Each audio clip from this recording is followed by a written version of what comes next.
Well, here we are again, English 210, Listening Comprehension. I hope you're enjoying the course as we move from topic to topic.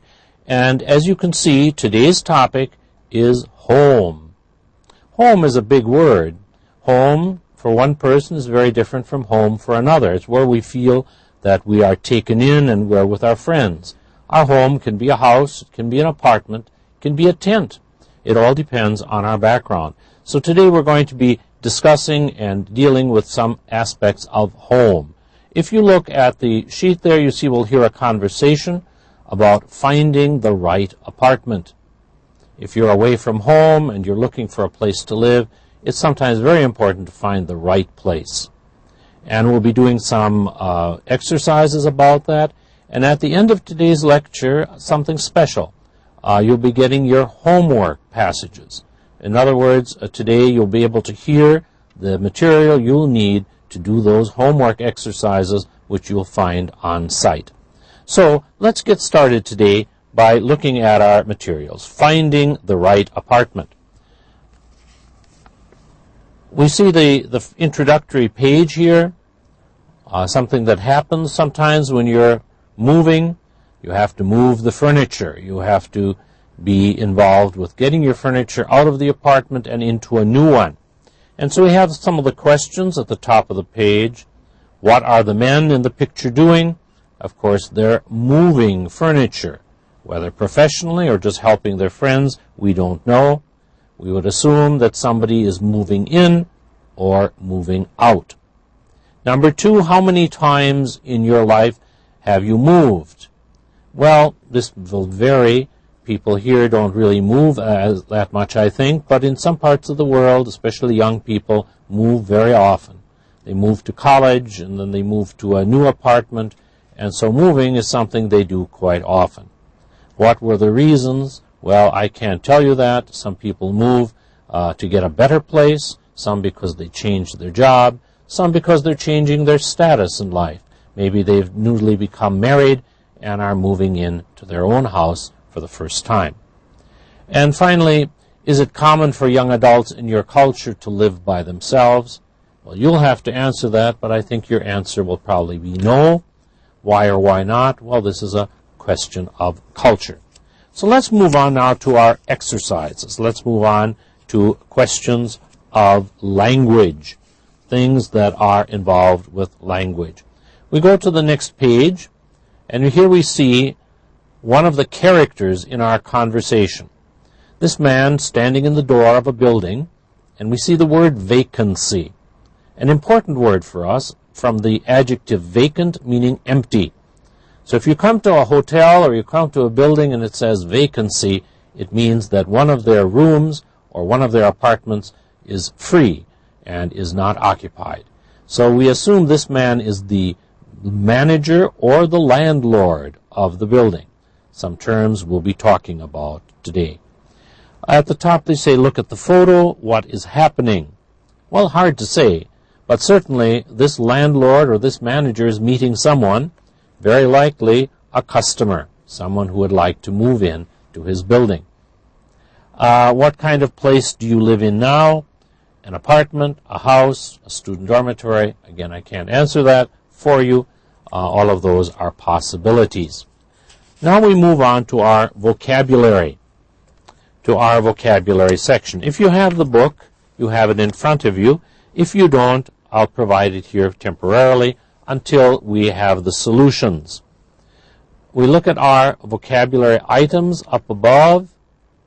Well, I think I'm just going to provide it. That's rather glossy. You can't see it that well, so let me just give you right away the page provided here. Let's look at our terms at the top.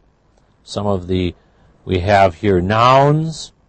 I hope you can see the noun closet, fireplace, landlord, studio, vacancy. The verbs move, either to move in or move out. And then we also have raised. Adjectives furnished and unfurnished, and the adjective stressed out, and adverb pretty. Now your exercise here was to find the right word for each of these contexts. Some of you may have solved them. I have solved them here for you. Mr. Davis is the owner of the house where I live. He always helps me when something is broken in the kitchen or the bathroom. He is a very good, and the word that was supposed to be supplied, as you see here, is landlord. Please remember, landlord is the owner of the building. If it's someone who is managing the building for someone else who owns it, we call him then a building manager. We'll hear both of these terms in this unit. But landlord is a term that you need to know. Now, usually it is a man. You might be interested to know if it is a woman who owns your building, then it's a landlady. You can have a landlord or a landlady. In the second item, you read, don't leave your clothes and shoes in the living room. Put them in your, the word is closet. Please notice the pronunciation. The S is pronounced as a Z, closet, a small area for storing things, like a little room. The next item, I only need one room to live in because I'm alone and I don't have much money. So I'm going to rent a studio apartment. A word you probably know already, studio in a different sense, a place where they develop photographs or a place where they take pictures. But this is a different meaning of a studio, and it refers to a single, one-room apartment where you have the bedroom area, the kitchen area, the dining area, all open. So a one-room apartment is oftentimes called a studio or a studio apartment. Number 4, let's move up here a little bit. Jack has to buy a bed, a desk, a table, chairs, and some other things because his new apartment is furnished. Notice it's furnished. We'll be discussing this t ending, but it represents ed. Furnished meaning it has the furnishings, the furniture, the carpets, the curtains, all that is needed. Of course, if you buy it without those things, we say it's unfurnished. A word many of you will see if you travel in Saudi Arabia. There are a lot of furnished apartments where people stay when they travel to Riyadh or to Dammam, and they want a furnished apartment. Of course, they don't have the time to go and buy furniture for it. So, furnished apartment. His new apartment is furnished. Everything is there. Number 5, my place is, and close to campus, and you see the solution here is, it is pretty close to campus. Pretty here meaning a qualifier, meaning not very much, not little. And it's the same as saying rather close or somewhat close. Pretty is more of an American and a colloquial term, but very common in speech. So pretty close to campus, it's only a 20-minute walk. Well, maybe that doesn't sound close to you, but to the writer of this book, he thought that was pretty close. I think many of you, 20-minute, you would think of driving. Number 6, after 2 years, the owner of the building I live in raised my rent from $850 to $950 a month. Raise, making higher. From the verb rise, to make something rise is to raise it. Raised my rent. Of course, you may think of moving out, and that's what we're going to hear in our conversation today. If your landlord raises your rent, you might think of moving out. Number 7, this hotel is full. It has no vacancy. The word we discussed earlier, meaning an empty room or empty apartment. We'll have to look for a room at another hotel, a vacancy. Number 8, I like to use my fireplace in winter. It makes my apartment very warm. Now, a fireplace is probably not a very common thing in a home here in Saudi Arabia, but in colder climates, it's nice to have an area where you can make a fire and you can sit during the cold time of the year. Something very pleasant during the winter in England or America or such cold places. Number 9, if you don't like your apartment, you can move out and find another place. Move out. If you find another place, you can move in. And finally, our last vocabulary is a adjective form from the verb to stress. Joanne has to study for 2 tests tomorrow. She also has to pick up her parents at the airport. That's why she feels stressed out. Stressed out, under pressure, very ill at ease, many terms we could use. Stressed out, again, a very common colloquial term when you feel that way. So these are terms that are important in our unit, and you're going to hear now a conversation.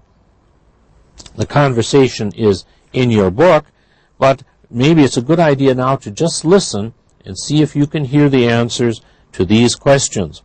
Number 1, why is Beth stressed out? And 2, what does Beth learn from Ming that makes Beth feel better? So now listen to the conversation one time for general understanding. Then we'll look at some details, and then we'll look at the close work for this conversation. Are you ready? Beth and Ming. You may remember Beth and Ming are the 2 students, Ming from Chinese background, Beth an American student. Beth: I'm so stressed out. My landlord just raised my rent. I think I'll have to move. Ming: Really? You know, my building has some vacancies. It's a pretty nice place, and it's just 10 minutes from campus.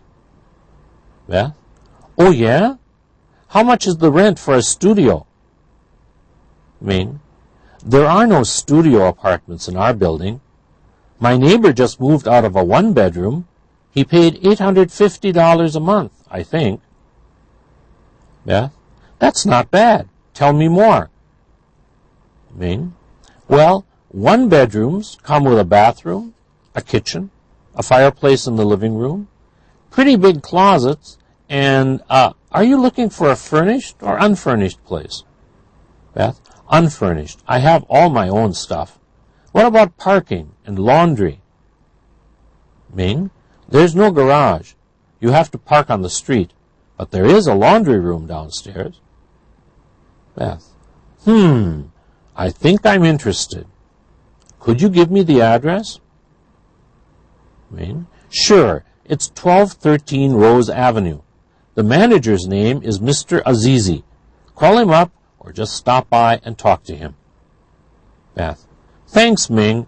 I'm going to do that tomorrow for sure. Now, here are 2 questions, types of questions you might later have on an exam or on your homework. Why is Beth stressed out? Now, if you're choosing answers and you were choosing, is it because she's hungry, she has an exam, you would say no.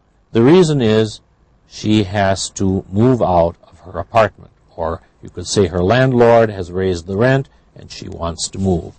So that is why she is stressed out. Number 2, what does Beth learn from Ming that makes Beth feel better?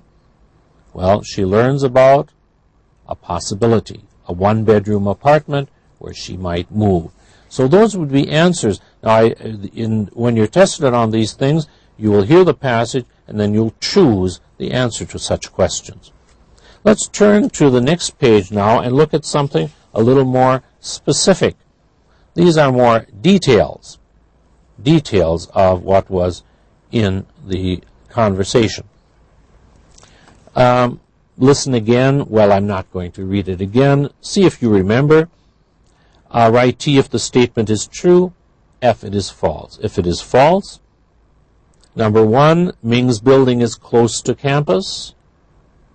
What do you think from what you heard? She said that it's pretty close to campus, so we'd say that is true. Number 2, Ming's building has a parking garage. What was that?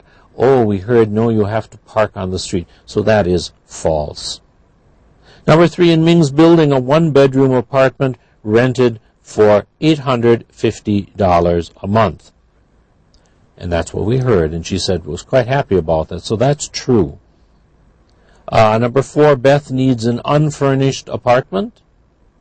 Yes, she says she has a lot of her own stuff, so she wants to use it. She doesn't want to buy more, so that would be true. So most of these were true.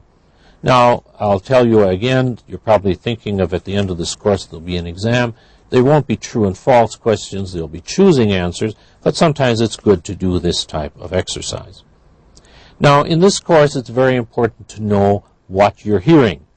You will have to choose and see what is missing in sentences. And so it's very nice for us to do these conversations, and they'll be used as a basis for testing. So let's see what was missing. I'm so stressed. Huh? So, S-O, not S-E-W. Again, you have to choose the correct one according to the meaning. There is an S-E-W, so, which is a verb in English, but no, it'd be S-O. I was so stressed out. My landlord just raised my rent. I think I'll have to move. Those are pretty simple things. Really? You know, my building has some vacancies. One of our vocabulary words, huh? It's a pretty nice place, and it's just 10 minutes from campus. Okay, you should notice it's not tin and it's not tan, it's the number 10. Oh yeah? How much is the rent for a studio? Again, one of our vocabulary words, a studio, a one-room apartment. Ming, there are no studio apartments in our building. My neighbor just moved out of a one-bedroom. Now, here's an important thing to note.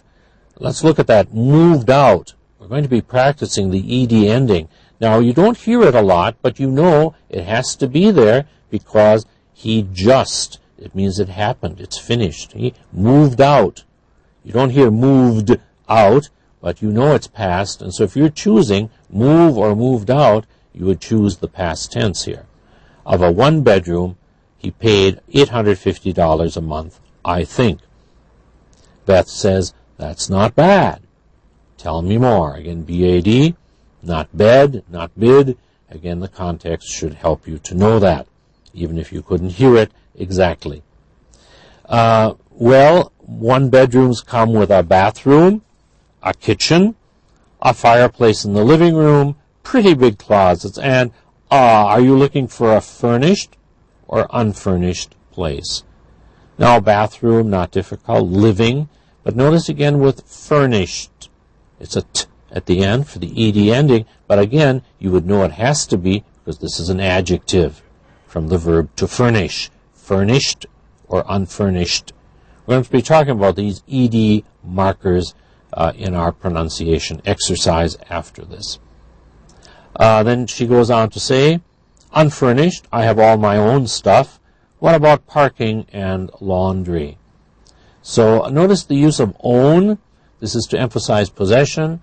I brought my car. I brought my own car, to emphasize mine and not someone else's. Huh? So an intensifier, O-W-N. And what about parking and laundry? Now, laundry is a tricky word in English. Laundry means the action of washing your clothes, but also the place where you do it. So here, about parking and laundry, some buildings, some apartment buildings have an area for doing laundry, a laundry room or a laundry area. If you don't have one, you may take your clothes to a laundry, meaning a business that does it. We had that word once before. Ming, there's no garage. You have to park on the street, but there is a laundry room upstairs. Okay, again, laundry room. A note about the word garage. A garage is a place where you keep a car or a truck or a vehicle. There is an alternative pronunciation, a garage. It can be pronounced either way. For those who are interested in the history of the language, we have borrowed a lot of words from French, such as garage. Of course, that's the French spelling, and then it becomes anglicized with a stress on the first part of the word, so we get garage. We have words like mirage. Maybe in 100 years it'll be mirage instead of mirage. But we have the alternative there with garage. She says, sure, it's 1213 Rose Avenue. The manager's name is Mr. Azizi. Call him up or just stop by and talk to him. Now, a very important grammar point here. Please notice that managers. Now, if you were choosing answers, you might have one with apostrophe S and one with just S. You must choose the apostrophe S because you should understand this is a possessive. Now, if you said, I saw many managers, then you would choose without because it would be plural. But here we have apostrophe S. Again, please be aware of that. Or just stop by and talk to him. Stop by, one of our vocabulary words, to visit for a short time. Thanks. I'm going to do that tomorrow for sure. Sure, S-U-R-E. So that would be about vocabulary and being able to supply it. Now, as I told you, we have a pronunciation exercise, a very important one, not only in this course, but for you who are learning English in general. In English, we many times have what are called markers. In English, the usual marker for the past tense and the past participle is ed. We always write ed if it's a regular verb, but the ed is not always pronounced the same way. Now, you have in your book a discussion of this, and we can look at this now at the top of the, we did this, we can look at the top of the page here on page 7. I'll go back to 6 later. The ed ending in past tense verbs. The ed ending is pronounced one of 3 ways, depending on the sound that comes before ed. Another way we could say that is the end of the base form. If we have the form move, the final sound of the base form is v. If our word is live, it's also v. But if our word would be, let's say, think, then the final sound is k. So that final sound determines the realization of the marker. If it comes after the dental fricatives T and D, then it's pronounced id, as you hear when you hear waited, invited, needed. That's easy because those are distinct. If we have an unvoiced sound, however, we have merely the sound t, so that after p, k, f, s, all of these unvoiced sounds, we get merely the t sound, as in miss, the past tense is missed. In the case of watch, watched. In the case of help, helped. You have to hear that. If you're doing, let's say, a dictation or you're listening, you have to identify that as a past tense by that marker at the end. After voice sounds, such as b, g, j, m, n, or all vowels are voice sounds, you'll have the d sound, as in lived, showed, listened. Okay, so these are things you need to notice. Now, at the bottom of this page, we have an exercise. What we're doing, we take regular verbs, such as turn, we make them into the past tense, adding ed, turned, and then we choose. Is it d, t, or d? As you see, it is d. Now, let's do the following ones. I've not marked them, but I'll do it as we go along. We have rent, and the past is rented. And so rented, I hope you've chosen, the form would be id. So you would mark this one if you're doing an exercise like that, rented. The next word is the verb mix. Past tense with ed is pronounced mixed. Mixed. So you should know that this would be this one. T. The next one, ask. Again, k, unvoiced, so asked. Asked. So again, we're going to choose the same one, t. Recommend. Well, the past tense is recommended. We have a d sound. So therefore, we have again an id.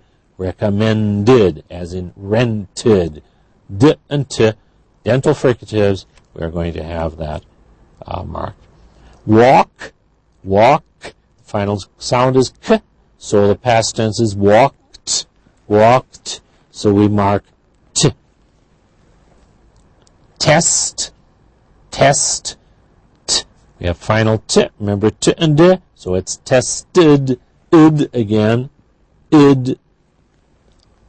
Number 8, follow, o, vowel, vowel ending. So, of course, we have d, because vowel, of course, is a voiced sound. So we have a voiced ending, followed. The same with the next one, move, v, voiced, moved. So we have d, we are going to mark the d, same. And how about change? Change, voiced or unvoiced?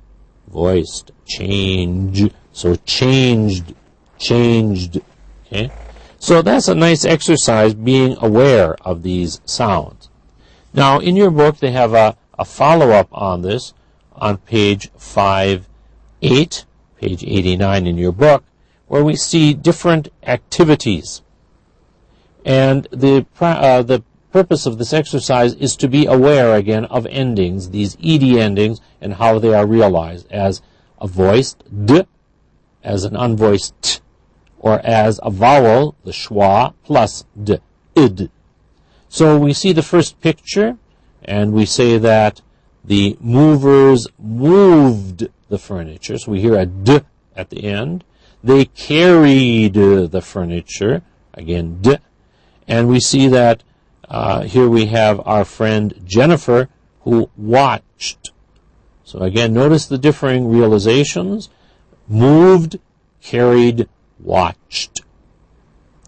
Then number 2, we see her on the phone. She called her parents.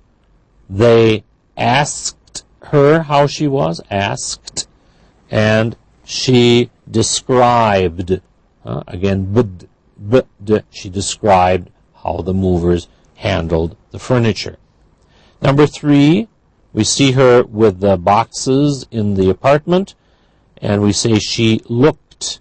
Ed we write, but we hear t because of the k at the end. Then we have she decided to unpack the boxes. Decided, again, d, so we have id at the end. In number 4, she actually unpacked the dishes, packed t at the end because of k, simply of unvoiced dental at the end. Number 5, the dishes, she washed the dishes, but she dropped a cup. Both of them voiceless because drop, voiceless, wash, voiceless. Number 6, she does some other work. She dusted the room. Dusted t at the end, so we have id. She sneezed. Sneezed. Sneezed. Okay, simply a d.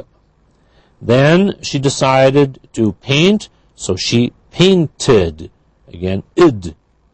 Then she went outside and she worked in the garden. She planted some flowers. Planted. Number 9, she ordered some food, and then she rested. This is meant to contrast the various endings. The important thing for you to do is to be able to identify these different endings. That is the importance. Now, our final exercise in this unit is on page 90, asking for information about apartments. Now, here at the side, we see an advertisement for an apartment. Beautiful apartment. Walk to campus. Call 555-2009 for more information. We have a grammar exercise and making questions about it. How much is the rent? How many rooms are there? Is the area noisy? Or you could ask also, how noisy is the area? Is there a stove or refrigerator? And then they say your own question. It could be, how many people live in the house? How big is the living room? Any other question. We have another advertisement here at the bottom, 2-bedroom apartment, $1,500, of course, meaning per month. Good location, call 555-1828. Questions, area, where is it located? Lease, is there a lease? A lease is an agreement when you rent something. A garage, is there a garage? Number of bathrooms, how many bathrooms? Again, your own question could be, is the area noisy? Are there many children in the building? Questions of that sort. So that was our introduction to the topic home, some vocabulary, a very important exercise also in terms of pronunciation. I skipped over the reductions, but I'd like to go back to them now. Reductions are very important. You'll have some in the homework exercises that I'll be giving today. So let's look at these. These are on page 87. You remember now about reductions. In speech, we reduce forms. They give you some examples up there at the top. Please listen. This is how it sounds. Number 1, I think I'll have to move. But notice, have to is realized with 2 words, have to. Number 2, are you looking? Are you looking for a finished place? Are you is realized by are you. Number 3, you have to park on the street. Have to. Again, have to is realized by have to. Could you give me the address? Gimme. Give me. Call him up. Is him. Stop and talk to him. And talk is and talk to him. Him is him. I'm going to do that tomorrow. Gonna is going to. Now there are exercises at the bottom. Now if this were an exercise, you might hear, Mr. Azizi, I have to talk to you. Now you have to choose what that have to represents. And of course you would choose have to. I have another problem. B, could you call me? Could you call me later? Could you call me is could you call me? I hope, could you call me later? I'm busy now. She responds, no, I need the plumber again. Could you call him right now? Could you again? And call him, you have to recognize is him. You cannot write Of course, on the exam you'll be choosing whether it's him or them or some but you should realize from the context that reduction represents the personal pronoun object form him. B, I have a lot of things. A lotta is the form a lot of things to do. I'll call him tomorrow morning. Call him, again the same thing, possessive pronoun. No, I need him right now, again that possessive pronoun him. Are you having trouble? Are you having trouble with the toilet? Yes, look, just give me the plumber's phone number. I'll call him. Again, gimme for give me. And finally, all right, just give me a minute and I'll do it. Gimme. Now, the purpose here is for you to identify the reduced form and see what the full form is. You have to choose the correct full form. Now that ends our lecture number 9, which is the beginning of Unit 5. But as I promised you today, I'm going to be presenting your homework exercises. They will be available for you. I handed them in just this morning, so they'll be available to you. And these are the materials, the spoken materials you need to do these homework exercises. Now, homework exercise number 1 is a listening passage. When we say passage in language teaching, we mean either a stretch of written or spoken speech. Because this is listening, it's always spoken. It could be a conversation, could be a report. Actually, today it's a little story. I'm going to tell you a story about a trip to the beach. Now, when you listen to this, it might be a good idea to have a piece of paper aside to get down facts as you're listening. On your exam later, at the end of the semester, you'll also have a passage to listen to. You will also have a piece of paper where you can write notes while you're listening. Always you will hear it a second time. Let me tell you that right now, in testing for listening, you hear everything twice. One time to write or choose answer, another time to check your answer. So the notes will help, but you will have a chance to hear any passage a second time. Today, because this is homework, I will do it only once. You can listen to it once, twice, 3 times, as many times as you wish. But remember, when you are tested, you'll hear it one time, so probably take good notes to help you answer questions. All right. Here is the passage about the camping trip.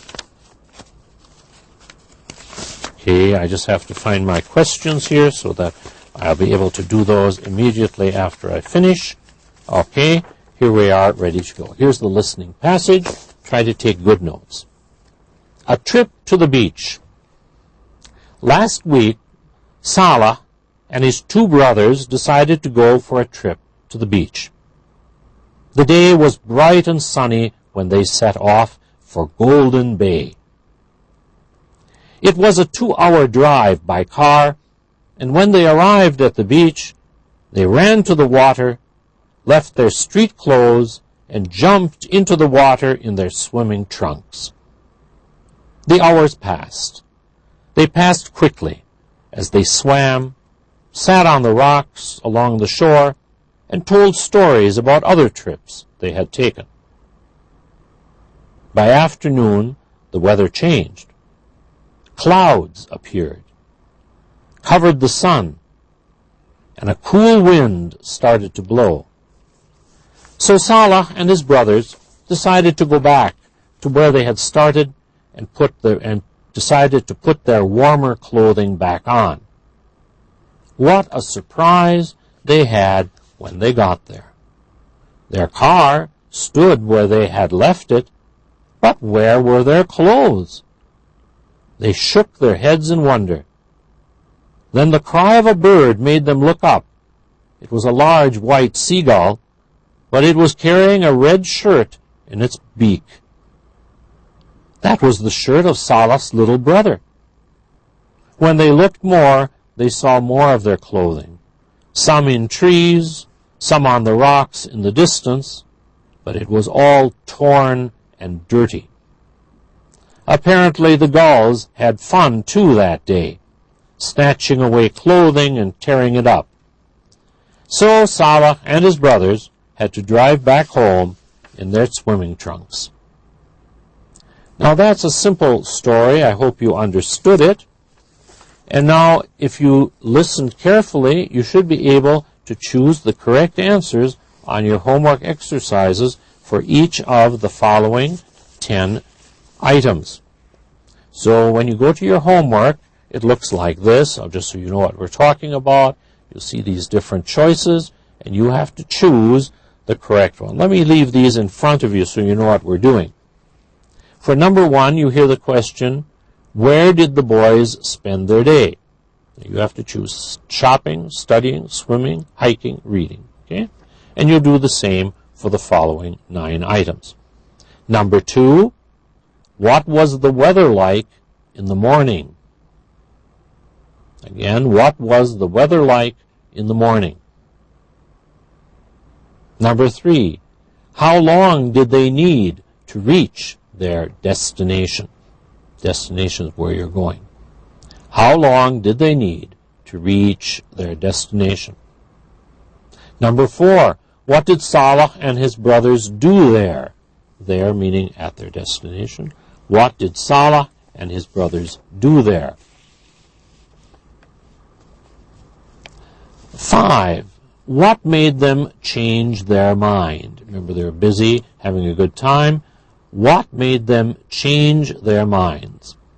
What made them do something different? Number 6, what surprised them when they returned? Returned to the car, of course. What surprised them when they returned? Number 7, where did they see the red shirt? This is the red shirt of Salah's little brother. Where did they see the red shirt? 8, why did they leave their clothes behind? Meaning, why didn't they take them? Why did they leave their clothes behind? Number 9 is what's called an inference question. From the information, you should be able to guess the meaning. What is a seagull? What is a seagull? And finally, number 10, how did Salah and his brothers return home? So that's the material you need to do homework exercise number 1. I hope you'll enjoy it, and more important, I hope you'll learn from it, because this is how part of the final exam will be constructed. You hear a passage and you answer questions. The second homework question is not a passage. These are different individual exercises. The first one has to do with reductions. Remember, I told you we'd be doing more reductions today. When we do an exercise like this, I read a sentence, and then you have to identify the reduction. Number one. Okay, I'll put the sheet here so you see what we're doing once again. You see number one, you'll have 5 choices, and you hear, how are you doing? How are you doing? Now, the reduced part, as you, I'm sure, understands how are you, and you have to decide whether that's how are they, how is it, how can they, how are you, or who are you. So you're choosing what that reduced form represents. You do the same for number 2. They want to go home. They want to go home. Number 3. Don't you know why you came? Don't you know why you came? 4. I have to go to the store soon. I have to go to the store soon. Number 5. Could you bring me a new cover for the table? Could you bring me a new cover for the table?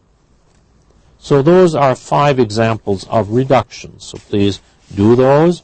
And later, at a later lecture, I'll bring the solutions so we can go through them together. But please do this because it's good practice for you.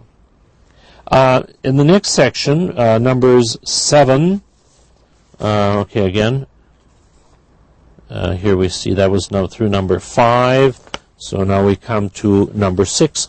And you see at the bottom of the page it said close items. Now, I hope you remember close means something's missing. You hear the sentence, and something is missing, and you have to choose which one represents the missing part. So are you ready for number 6? Okay, where is number 6? Okay, here's number 6. What you hear is, so Ali, is this your first trip to Cairo? Number 7. And what's your impression so far? Number 8. But the weather isn't so good. 9. Yes, the food was pretty good. 10. Anyway, what was it that surprised you? Now, in each of those sentences, the missing part, you heard the missing part, and you must choose which of those, A, B, C, D, or E, represents the missing part. All right, now we come to the final part of this. The final part is vocabulary. Now, we have a lot of vocabulary, I think interesting vocabulary, in our unit. I see here's where vocabulary begins. Well, it goes on like this. You have choices for your vocabulary. Let me help you here by putting this one together. I hope you see that. For number 2, we have A, B, C, D, and E. Now, what happens in this case is I give you a definition. You have to choose the word that represents it. Number 11, you have A, B, C, D. A measure of energy in food. A measure of energy in food. You have to choose which of those. Number 12, directions for making a particular food. Directions for making a particular food. 13, place to have dirty clothes washed. Place to have dirty clothes washed. 14, spending the night out in nature. Spending the night out in nature. 15, a measure of how hot something is. A measure of temperature. Again, number 15, a measure of how hot something is, a measure of temperature. Now, those homework assignments are on the course site. You can access them and use them to do them. We expect you to do them. It's part of the course, and then we'll check them after a later lecture. So please do them as soon as you can so you can benefit from doing them. Well, that's all for today. That was a double shot today. We had both the first part of the unit plus your homework exercises. So I don't doubt that's probably enough for you for today. So thank you very much.